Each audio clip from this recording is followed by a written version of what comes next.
Bonjour, bienvenue à la prépa ISP, concours d'inspecteur des finances publiques.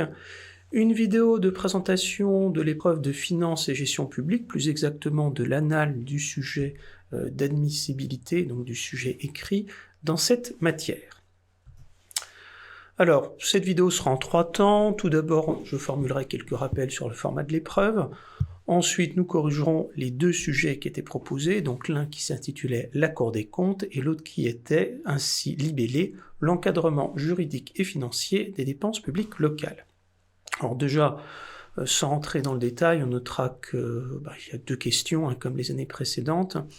Une question de finances de l'État, la Cour des comptes, une question de finances locales.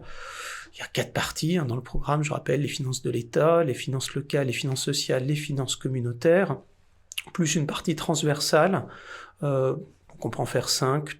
Traditionnellement, il y a toujours au moins un sujet sur les finances de l'État ou la partie transversale, mais très axée finances de l'État.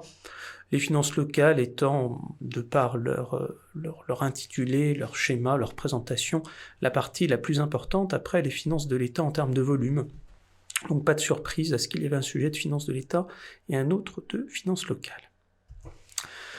Alors déjà, ce format de l'épreuve, les modalités sont fixées par un arrêté du 2 mars 2021 fixant les règles générales d'organisation générale, la nature et le programme des épreuves du concours pour l'accès au grade d'inspecteur des finances publiques.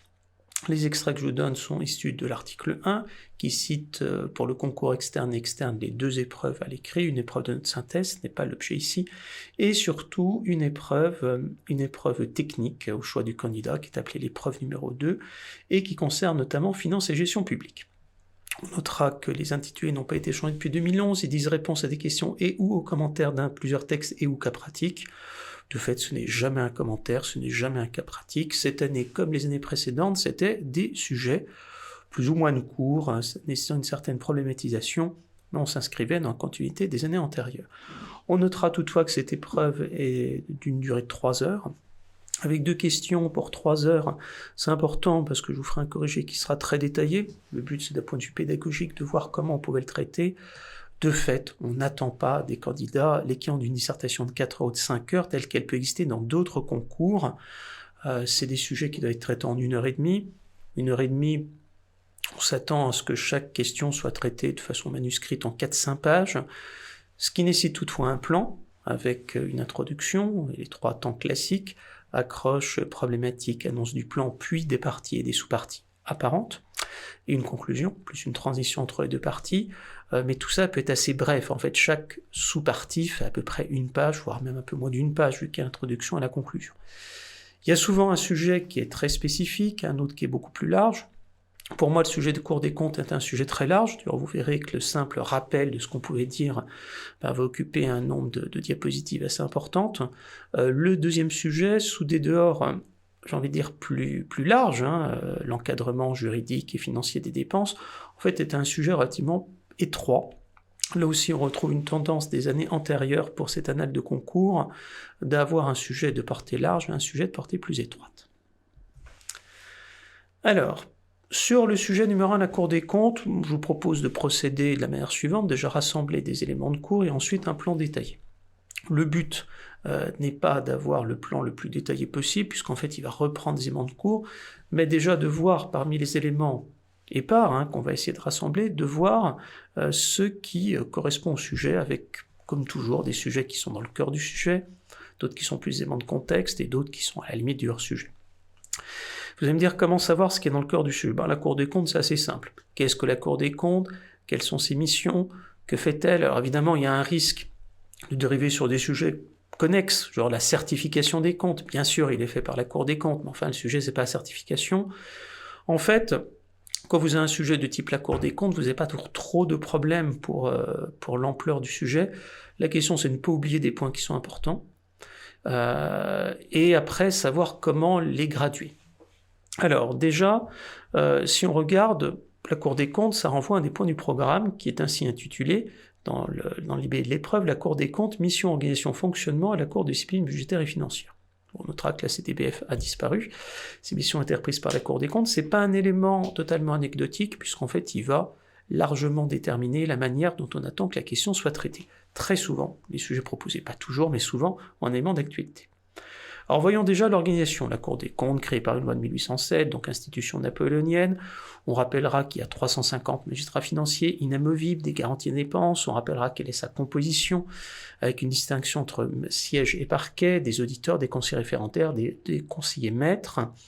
À noter la possibilité de conseillers en service extraordinaire. Alors typiquement, est-ce qu'il faut parler des conseillers en service extraordinaire? Non. Vous verrez que là on a beaucoup d'éléments, mais connaître sur un sujet de ce type la composition, quels sont ses membres et comment ils sont désignés, est loin d'être totalement sans importance. Dans les fonctions donc, des auditeurs, des présidents de chambre, un premier vice-président nommé en conseil des ministres, Pierre Moscovici, assisté par un secrétaire général et 2 secrétaires généraux adjoints. On retrouve, pour ceux qu'on fait de la justice, une distinction avec une formation de poursuite, qui est le ministère public, avec un procureur général, un premier avocat général et 5 avocats généraux. Alors ça, c'est pour ceux qui ont le statut de magistrat financier, mais il n'y a pas que des magistrats financiers, il y a un certain nombre de personnels administratifs, et la Cour des comptes va s'adjoindre les rôles de rapporteur extérieur, d'assistant de vérification et de personnes administratives. Point important dont on entendra qui ressort, c'est que les décisions sont prises collégialement. La règle du délibéré telle qu'elle existe s'applique à la Cour des comptes, et on a des chambres sectorielles spécialisées pour organiser ce mode de fonctionnement. Là aussi, pour ceux qui connaissent un peu le Conseil d'État, la Cour de cassation ou d'autres juridictions qui ne sont pas suprêmes, ce n'est pas extrêmement exceptionnel, de même que les formations interchambres qui correspondent par exemple aux sections réunies au Conseil d'État. La Chambre du Conseil, formée du premier président, des présidents de chambre et des conseillers maîtres, examine les rapports sur l'exécution de la loi de finances, certification des comptes et certains rapports publics. Ça, c'est intéressant parce que si vous reprenez le cours et que même vous ne connaissez pas tous les détails, le fait de savoir qu'une formation spécialisée, qui est un peu la formation plénière, va se prendre une autre juridiction, se réunit, vous donne déjà une idée. Au-delà de la composition, bien sûr, la question est indissociable des missions exercées et des rapports examinés et produits. La Cour des comptes se réunit en formation plénière pour le rapport public annuel de la Cour des comptes, ainsi que pour l'examen des rapports relatifs aux lois de finances ou loi de financement de la sécurité sociale. Donc la Chambre du Conseil, ce n'est pas la formation plénière. Les chambres réunies, qui se réunissent au moins une fois par an et constituées du premier président et président de chambre et 2 conseillers par chambre, exercent un rôle consultatif auprès du premier président, un rôle juridictionnel sur les comptes qui leur sont envoyés.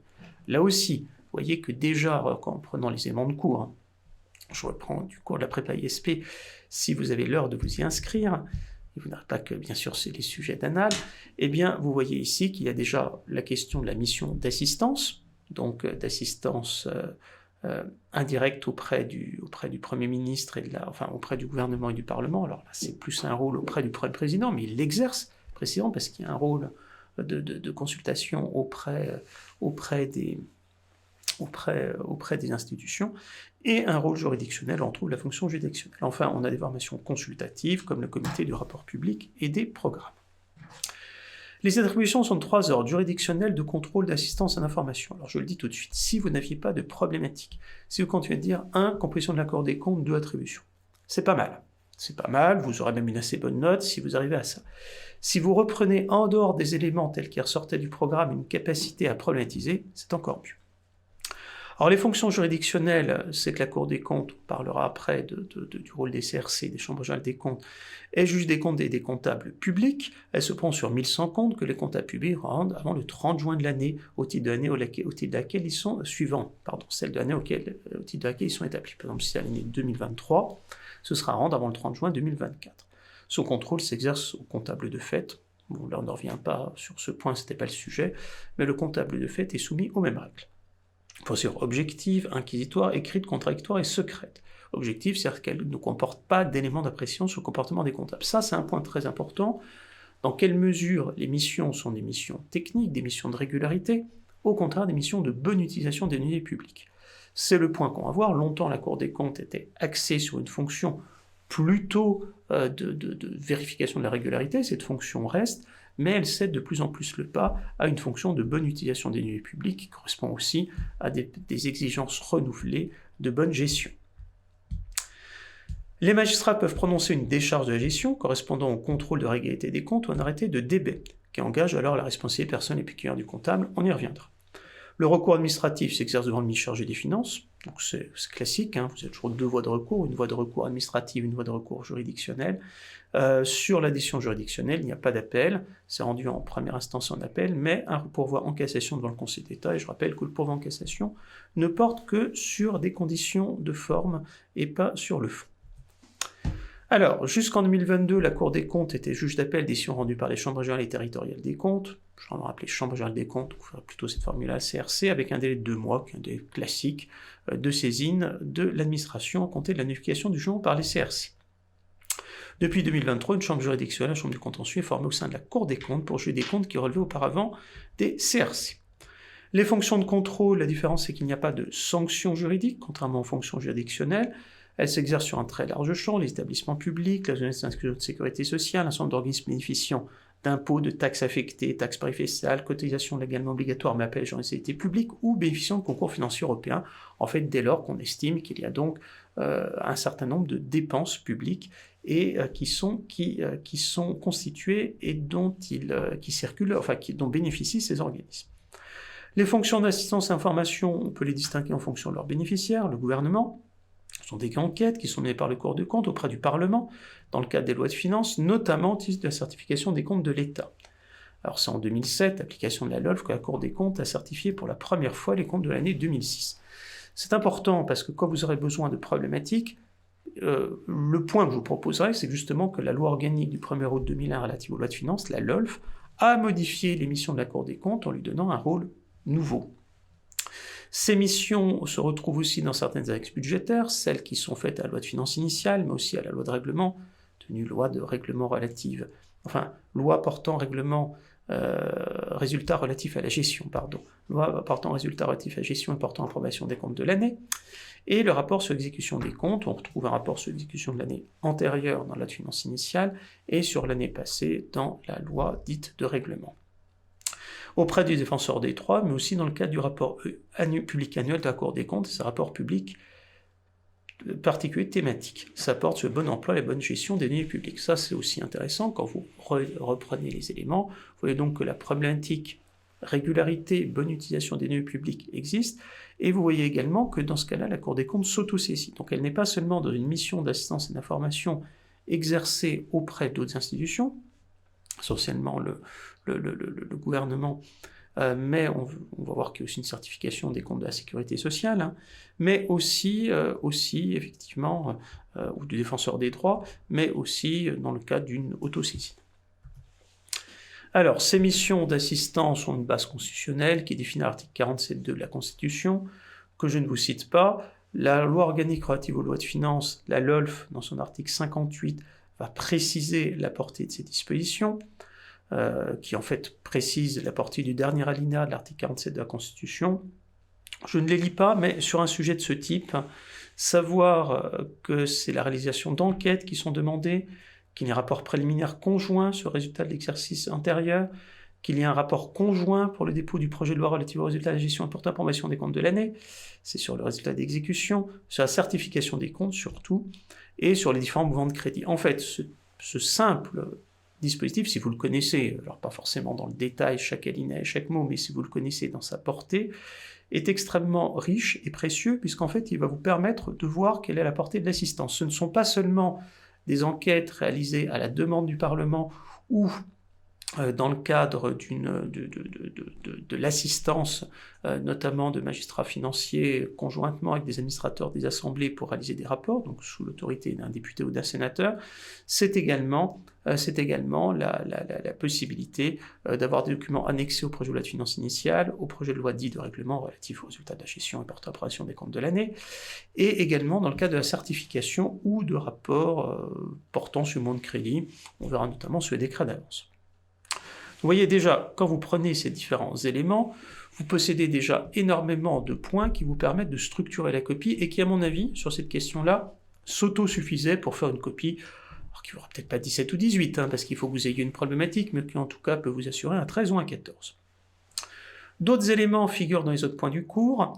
Je pense à la responsabilité des ordonnateurs, c'est l'ordonnance du 23 mars 2022 dont on attend qu'elle soit citée, puisque c'est la même également qui va supprimer la responsabilité des comptables la responsabilité pécuniaire sur les comptes des comptables, c'est sur la responsabilité financière des gestionnaires publics, cette ordonnance du 23 mars 2022, et notamment, elle prévoit la fin du jugement des comptes, c'est la fin de la transmission automatique des comptes et pièces justificatives à la Cour des comptes au CRC. Donc on passe sur un contrôle qui est plus un contrôle de sélection, qui est celui, pour prendre un exemple qui existe par exemple sur l'impôt sur le revenu, c'est un système déclaratif, tous les ans on ne vérifie pas les déclarations d'impôt sur le revenu de tous les contribuables, mais on fait une sélection en fonction de certains critères, c'est vers ça qu'on s'oriente également dans le contrôle des comptes.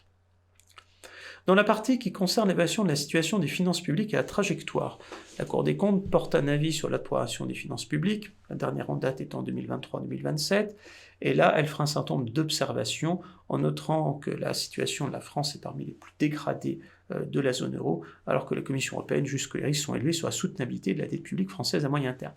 Là aussi, la question, ce n'est pas la soutenabilité de la dette publique. Toutefois, dans la manière dont la question est présentée, que fait la Cour des comptes, on attend que vous soyez en mesure de montrer que la Cour des comptes jouera un rôle, on le verra dans le corrigé que j'ai appelé de vigie. Rôle sur la certification des comptes, je ne le détaille pas, mais c'est un point essentiel. Certification des comptes de l'État, on l'a vu. Ensuite, certification des lois de financement de la sécurité sociale. Et surtout, les finances locales, suite à la loi NOTRe de 2015, avec une expérimentation qui a pris fin en 2023, qui concerne les principaux comptes des collectivités locales, les principales collectivités locales par les masses financières qu'elles gèrent. Ces trois aspects, certification des comptes de l'État, finances sociales, finances locales, ne pouvaient justifier à eux seuls une sous-partie du sujet. Par contre, on attendait des développements assez significatifs, là je ne vous les ai pas donnés, mais avoir une dizaine de lignes sur la certification des comptes, ou 15 lignes, me semblait de bonne politique. On notera que dans la mission d'assistance de la Cour des comptes pour exécution budgétaire, le rapport annexé à la loi de règlement et à la loi de finances initiale et la loi relative au résultat de la gestion portant approbation des comptes de l'année, que j'ai retenu par son petit sigle, si ça vous permet de retenir, qui s'appelle LRRG PACA, PACA comme Provence-Alpes-Côte d'Azur, RG, je ne sais pas, renseignements généraux, ou RG, le désignateur de Tintin, puis LR, sa loi de règlement telle qu'elle existait. Le rapport annuel de la Cour des comptes, ce décret ouvert par les décrets d'avance, je l'ai signalé parce que longtemps, la Cour des comptes a fait un certain nombre d'observations sur ce qui estimait des sous-budgétisation initiale. Le décret d'avance donc était sorti de sa fonction, mais les décrets d'avance ont perdu de leur ampleur. C'était le cas par un certain nombre d'opérations comme les OPEX, c'est quelque chose qui pourrait tout à fait être dit. Les rapports spécifiques, alors, ne sont pas seulement des rapports spécifiques sur les finances de l'État, mais ça peut être sur les collectivités locales. On rappelle sur les emprunts structurés, dit les emprunts toxiques, ça a entraîné un certain nombre d'évolutions, législation, et ça aussi, vous pouvez le dire, c'est que la loi et la réglementation évoluent en fonction des contrôles, et parmi les organismes de contrôle figure la Cour des comptes. Également sur les normes comptables et budgétaires pour les collectivités locales, ce sont les règles qui ont été mises en place avec les différentes circulaires et la dualité du compte administratif compte financier qui a vocation à disparaître, sujet qui sera surtout intéressant sur la deuxième question mais qu'on peut déjà toucher du doigt ici. Enfin, sur la réforme des retraites, la Cour des comptes a prononcé un certain nombre d'observations. Donc en fait, on voit que ces rapports spécifiques, soit dans un des pans des finances publiques, État, collectivité locale, sécurité sociale, soit de sa propre initiative, soit saisis par une autre autorité, ces rapports spécifiques sont un point absolument essentiel, et d'ailleurs c'était typiquement dans ce genre de sujet l'occasion de citer certains de ces rapports. Sur la nouvelle modalité de contrôle des finances locales, je vous donne la diapositive pour ceux qui sont intéressés les détails. Ce n'était pas forcément le sujet à traiter aussi longuement que je vous le mets, mais là, je vous le rappelle, cette chambre du contentieux qui est formée au sein de la Cour des comptes, qui a suivi des magistrats des chambres régionales, donc ce qui continue de justifier que les magistrats des chambres régionales des comptes soient bien des magistrats financiers, se double en appel d'une cour d'appel financière, présidée par le premier président de la Cour des comptes et formée de 4 conseillers d'État, 4 conseillers maîtres à la Cour des comptes. L'appel est suspensif, on a toujours le rôle du Conseil d'État en cassation. Des règles d'organisation de procédure que vous pouviez rappeler, principe du contradictoire, principe de clore à un moment l'instruction, communication donc au ministère public qui va décider de ce qu'il fera, donc soit de renvoyer l'affaire à la chambre du contentieux, soit un commandant d'instruction, soit classer l'affaire. En fait, c'est très proche des procédures juridictionnelles. On peut soit continuer les poursuites, ce que fera un procureur, soit au contraire juger qu'il faut continuer d'approfondir, soit clore l'instruction sans qu'il y ait lieu de saisir, en l'occurrence, la chambre du contentieux. Alors, pourquoi l'objectif de cette réforme? Le but, c'est de sanctionner plus efficacement les gestionnaires publics qui ont commis une faute grave, ayant commis un préjudice financier significatif. C'est l'idée, pour ceux qui connaissent ce mot de minimis non curat praetor, l'idée ce n'est plus de sanctionner des fautes de gestion qui peut être relativement bénigne, mais d'aller dans une logique d'amélioration de la gestion et de plus grande efficacité. On voit déjà que ce point qui est central, c'est régularité, bonne utilisation des deniers publics. Pour peu que vous regroupiez les éléments du cours qui étaient significatifs, eh bien vous pouviez trouver assez rapidement cette problématique. Ainsi, on limitera la sanction des fautes purement formelles ou procédurales qui doivent relever d'une logique de responsabilité managériale. La LOLF a accru la responsabilité des gestionnaires. On voit qu'elle tend à se décliner pour d'autres pans des finances publiques, finances sociales et finances locales. Les finances sociales ayant une logique de performance et celles-ci se mettant en œuvre dans les collectivités locales avec une certaine fongibilité des crédits, asymétrique, c'est le cas pour la LOLF. Enfin, l'idée de moderniser d'autres infractions dont sont actuellement redevables les justiciables de la CDBF, notamment à faute de gestion de l'avantage injustifié, ainsi que le régime spécifique de la gestion de fait. Bien sûr, le contrôle n'exclut pas, sur des règles d'avantage budgétaire, n'exclut pas que vous ayez la possibilité d'avoir des poursuites pénales au plan judiciaire, donc qui s'ajoutent aux sanctions de type administratif. Enfin, un dernier point du cours, puisqu'on avait aussi des éléments sur les CRC, il faut voir que l'organisation de la Cour des comptes des chambres régionales n'est pas étanche. En effet, un certain nombre de membres des chambres régionales intègrent la Cour des comptes, le corps des magistrats financiers étant dual, et d'ailleurs, chaque président de chambre régionale ou territorial, c'est pour les territoires qui n'ont pas statut de région, un territoire d'outre-mer, doit avoir le grade de conseiller maître ou de conseiller référendaire, donc il est un membre de la Cour des comptes. Et on retrouve d'ailleurs dans chaque CRC des représentants du ministère public choisis parmi les membres du corps des CRC, qui sont les correspondants du procureur général près la Cour des comptes. Donc on voit que dans chaque Cour des comptes, un certain nombre de postes, de postes hiérarchiquement élevés, sont des postes dont les membres sont membres de la Cour des comptes.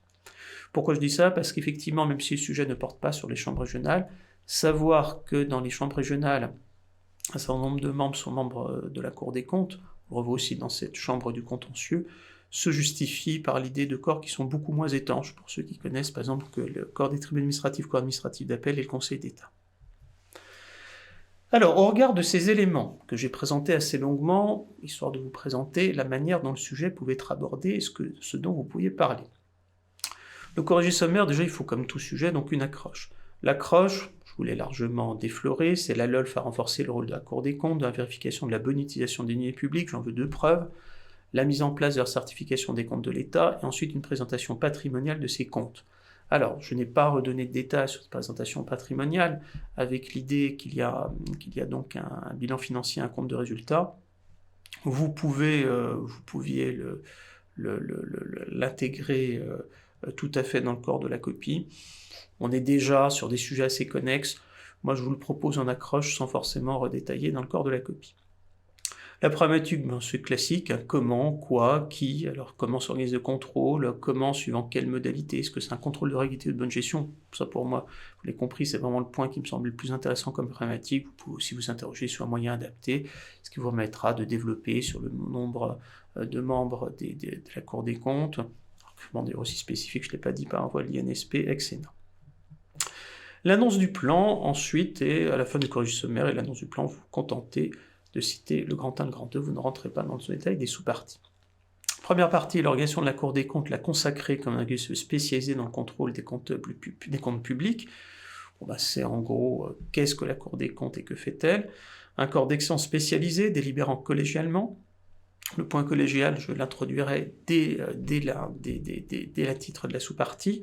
Vous pouvez inclure les interactions organisationnelles entre la Cour des comptes et les chambres régionales et territoriales des comptes, dont je vous parlais. Savoir qu'un certain nombre de membres des CRC ou des CRTC sont donc des membres de la Cour des comptes, le président et le procureur, enfin le rapporteur.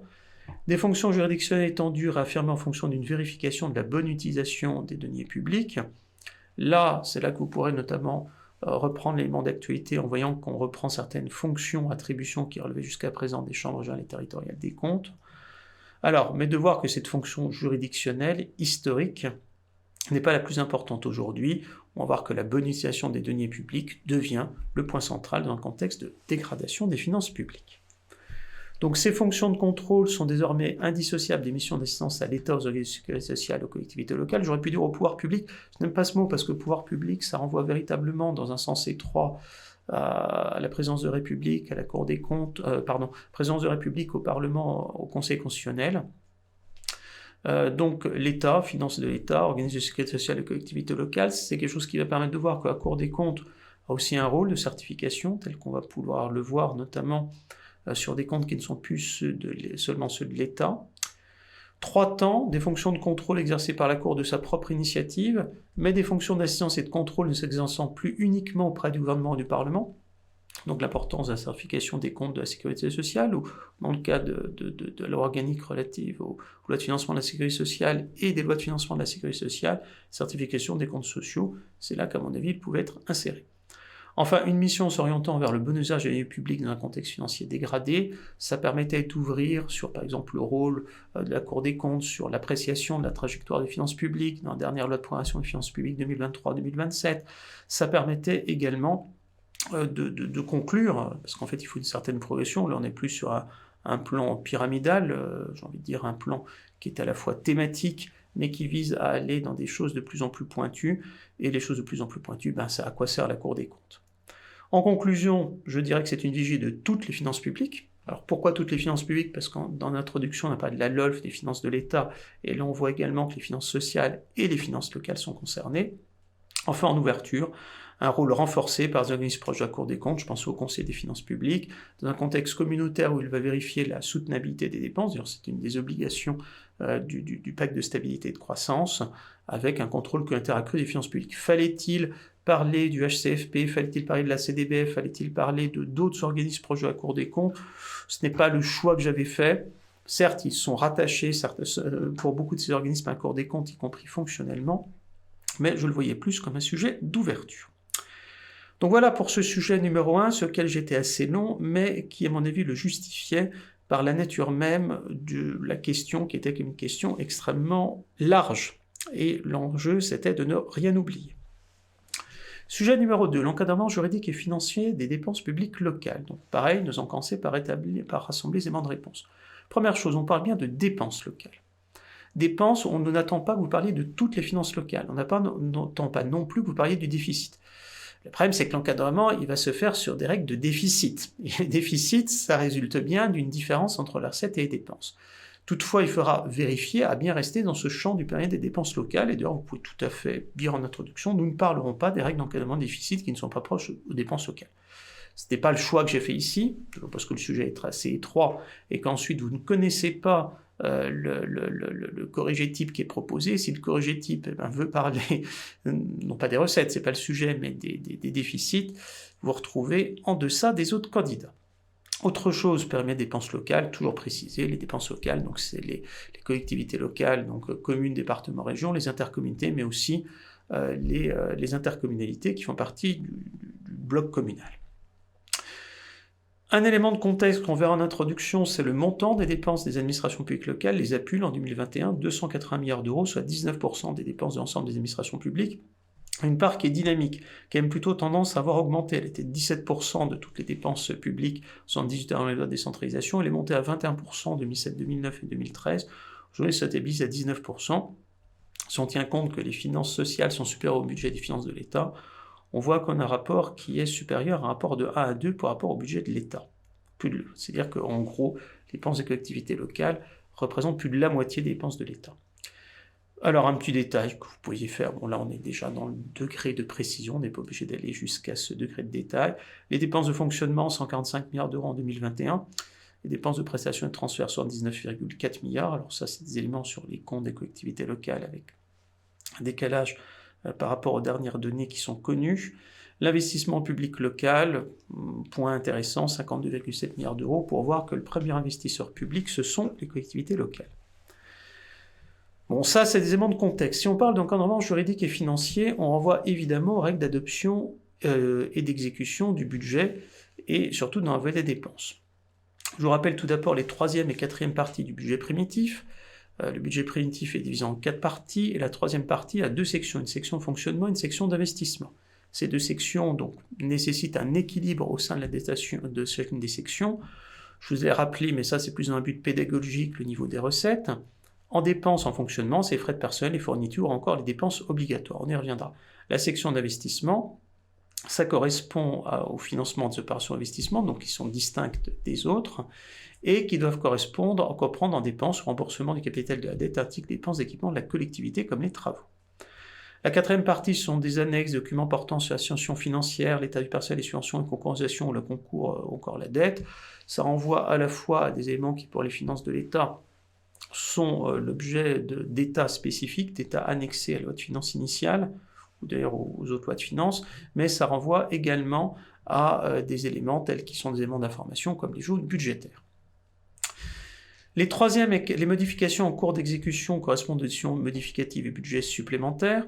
Je pense que ce n'était pas inintéressant de le dire en rappelant quels sont les deux objets et de voir qu'un certain nombre d'opérations, je pense à rapports de crédit, les rapports de crédit, il y a quand même des dépenses pour des opérations qui sont réalisées de l'exercice précédent. Quant au bilan, il prend la forme du compte administratif.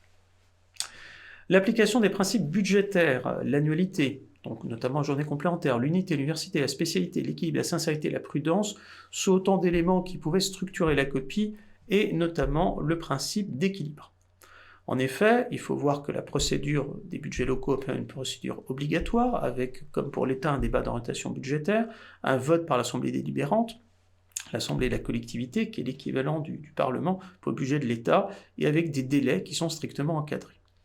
Deux points qui sont à mon avis essentiels et qui étaient le cœur de ce qui était attendu de la part du correcteur. La notion de dépenses obligatoires. Un certain nombre de dépenses doivent nécessairement figurer, ne peuvent pas être remises. Je pense par exemple aux dépenses de personnel. Un budget que mettrait les dépenses de personnel alors que c'est un engagement à long terme, en tout cas jusqu'en départ en retraite de l'agent, et encore après on paiera les pensions de retraite, doivent figurer. La règle de l'équilibre propre aux finances locales est une condition de l'égalité des délibérations budgétaires. Elle s'exerce pour le budget primitif et les budgets supplémentaires, et au niveau des sections de fonctionnement et d'investissement qui doivent être chacune d'entre elles en équilibre. Un éventuel excédent autorisé notamment pour financer la section d'investissement, et surtout il y a des règles spécifiques, ce sont les règles de déficit excessif. Si c'est plus de 10% des recettes de fonctionnement pour une commune de moins de 20 000 habitants, puisque ces règles sont déclinées en fonction de l'importance, plus de 5% pour les grandes communes, départements et régions, sur saisine du préfet et intervention des CRC, possibilité d'y remédier. Ça, c'est vraiment le point qui est essentiel quand on parle d'encadrement. La première chose auquel va penser le correcteur, c'est la règle du déficit excessif. Enfin, si l'exigence semble assurée en droit, vous pouviez formuler un certain nombre d'observations pour montrer qu'en pratique, encore faut-il qu'il y ait saisine, bref, qu'il n'y a donc pas d'automatisme, ce n'est pas l'ensemble des comptes des collectivités locales qui sont transmis, et l'équilibre budgétaire réel peut ne pas apparaître, enfin cette mesure peut être superficielle. Par exemple, si la section de fonctionnement peut être financée par des recettes définitives, ce qui inclut les emprunts, la section d'investissement autorise les emprunts, donc autorise finalement un recours à des ressources extérieures à la collectivité.